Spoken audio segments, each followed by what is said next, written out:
बच्चों, आप कैसे हैं? उम्मीद कर रहे हैं आप अच्छे होंगे और पढ़ाई भी अच्छे से कर रहे होंगे। आज हम आपके लिए क्लास 10th का इंग्लिश का सेक्शन डी हम लेकर के आए हैं, जो लिटरेचर होगा और प्रोज का महत्वपूर्ण क्वेश्चन मैं बताऊंगा आपको। और अभी मैं आपको प्रोज और पोइट्री का क्वेश्चन क्लियर करा दूंगा। उसके बाद इस बोर्ड पेपर में इसमें से आपको कोई समस्या नहीं आएगा। और मैंने अभी आपको किसका, तो हम कहेंगे प्रोज का इंपॉर्टेंट क्वेश्चन दिए हैं, फिर पोइट्री का हम बताएंगे कौन सा पढ़ के जाइएगा और हम क्वेश्चन देंगे आपको। क्या क्या दिक्कतें आने वाली सब चीजों को मैं बताऊंगा, और तब जाकर के आपको बोर्ड पेपर में आपको पेपर देने में कुछ भी डर नहीं लगेगा, थोड़ा भी डर नहीं लगेगा और पेपर बहुत बेहतर होगा। चलिए देखते हैं। अगर कहे कि इंपॉर्टेंट क्वेश्चन कौन सा है, तो पहला कह रहा, why did Lencho write a letter to God, यानी लेंचो ने भगवान को पत्र क्यों लिखा, पहली बात, पहला क्वेश्चन। दूसरा क्वेश्चन कर रहा है, what was only hope that Lencho thought, यानी व्हाट वाज ओनली होप, केवल क्या आशा थी, दैट लेंचो थॉट, यानी लेंचो के विचार से केवल क्या आशा थी कि उसकी फसल जब नष्ट हो गई तो उसको क्या आशा था, ये क्या आशा था उसको बस। Whom did Lencho call a bunch of crooks and wise, यानी हुमन किसको हम कह सकते हैं, लेंचो कॉल मैंने पुकारा, ये बंच ऑफ क्रूक्स का मतलब बेईमानों का समूह पुकारा। और क्यों पुकारा यह आपको अच्छे से पता है कि जब वो भगवान को पत्र लिखा था, तो पत्र लिखने में उन्होंने मांगा, वो लेंचो ने मांगा कितना था, 100 पीसोज मांगा था, लेकिन उसके पास 70 पीसोज पहुंचे। तो उसने कहा कि भगवान आप गलती नहीं कर सकते हैं, ये बैंक के कर्मचारी ही 30 पैसे क्या कर लिए, खा लिए, इसलिए उनको बेईमानों का समूह कहा था। अगला कह रहा, why was Lencho angry, why माने क्यों, वाज माने था, लेंचो माने लेंचो, एंग्री माने नाराज, व्हेन माने जब, ही रिसीव्ड द लेटर, यानी जब वो लेटर प्राप्त किया तो क्यों नाराज था। ये महत्वपूर्ण टॉपिक आपका होने वाला है, इसलिए इस क्वेश्चन को क्या कर लीजिएगा, देखिएगा। अगला कह रहा, what is the greatest wealth of nation in Mandela's opinion, what is the greatest wealth, यानी सबसे बड़ी संपत्ति क्या है, ए नेशन माने एक राष्ट्र की संपत्ति क्या है, इन मंडेलास ओपिनियन, यानी मंडेला के अनुसार किसी भी राष्ट्र की सबसे बड़ी संपत्ति क्या है, ये क्वेश्चन है। Who was Nelson Mandela, why did he fight with the white rules of his country, कह रहा who was Nelson Mandela, Nelson Mandela कौन थे, व्हाई डिड ही फाइट, वो लड़े, क्यों लड़े, विद द व्हाइट रूलर्स, यानी गोरे लोगों के कानून से, यानी नियम से, आप हिज कंट्री अपने देश के लोगों से क्यों लड़े वो।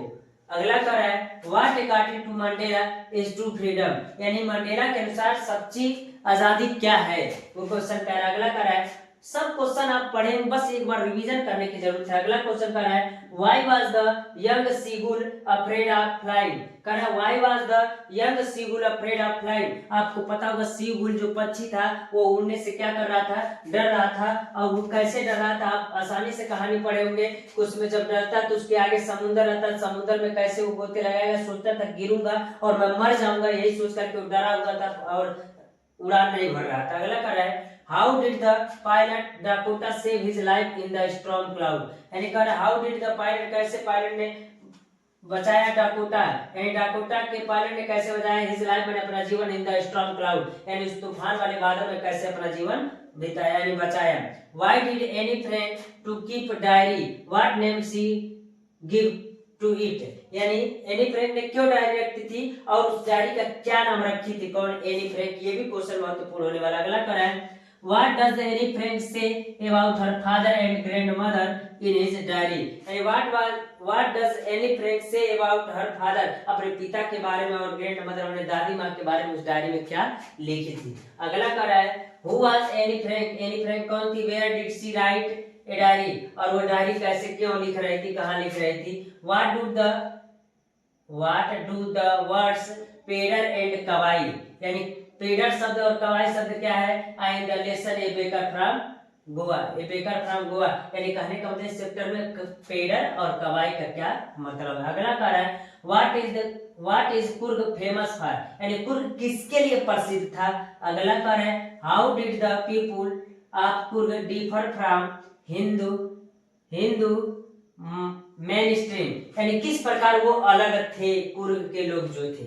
अगला कह रहा, what did Rajvir see during his car journey to Dhekiabari, क्या कर रहा, व्हाट डिड राजवीर, यानी राजवीर ने क्या देखा during his car journey, car की यात्रा के समय टू देखियावाड़ी, देखियावाड़ी में जब कार से जा रहा था तो उसने क्या देखा।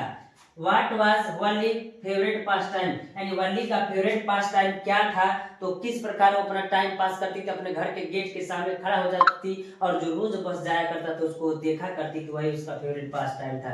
अगला कह रहा है what did Valli do after she got into the bus, यानी उसने क्या किया जब बस में चढ़ी तो क्या की।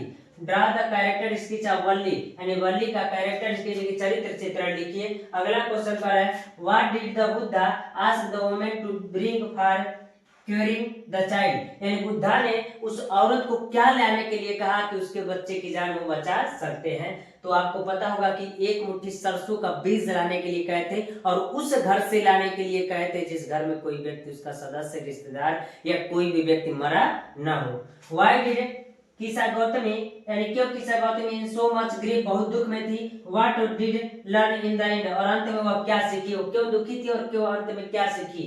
व्हाट इज द पॉइंट, यानी क्या पॉइंट था कंट्रोवर्सी बिटवीन नताल्या एंड लुमोग, यानी कहने का मतलब क्या हुआ, नताल्या और लुमोग के बीच में क्या वार्तालाप हुआ था उसको आप काट कीजिए, वर्णन कीजिए, आपको अच्छे से पता होगा। तो इतना प्रोज का आपका क्वेश्चन था।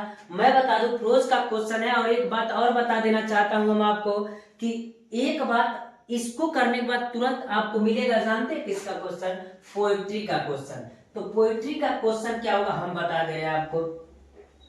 सेक्शन डी का जब क्वेश्चन करने जाएंगे लिटरेचर का, तो हम बता देना चाहते हैं आपको कि लिटरेचर का क्वेश्चन करने के बाद तुरंत आपको पोएट्री मिलेगा, और पोएट्री 7 नंबर का क्वेश्चन होता है, और 7 नंबर का क्वेश्चन आपको किस प्रकार करना होगा अभी हम तुरंत तैयार करा दे रहे हैं, और इसको जरा ध्यान से सुनिएगा। अगर हम आपसे कहें कि मान लीजिए कि अगर पोएट्री को ले लेते हैं, तो पोएट्री अगर है